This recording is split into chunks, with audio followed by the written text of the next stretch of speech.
जरूरी नुह आम लाइफ रे नहीं सब डिसीजन सब बड़े परफेक्ट होता किछटा भूल डिसीजन हमको किसी ना किसी शिखेकी जाए। तो जय जगन्नाथ एवरीवन, आज हूँ 75 हार्ट चैलेंज डे 24। तो आज लास्ट मो मॉर्निंग रू जल्दी उठी सारिकी मलासन में 2 ग्लास पानी पीली, देन फ्रेश होकर 40 मिनिट्स आउटडोर रनिंग कंप्लीट कली एंड घर को आसिक समर्पण भाव सहित योगा एंड एक्सरसाइज को कंप्लीट कली।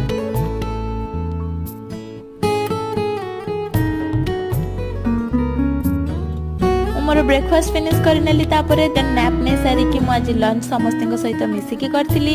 इवनिंग रे टिके साइकिलिंग कंप्लीट करिकी बाहर बुलिकी माइंड टाको टिके फ्रेश करिकी मु घर को आसिकी खाइतिली मिलेट रो बिस्किट जोड़ा बहुत ही यमी लागुथिला। देन नेक्स्ट डे पई मु what to do list prepare कली बहुत भाबी चिंती की।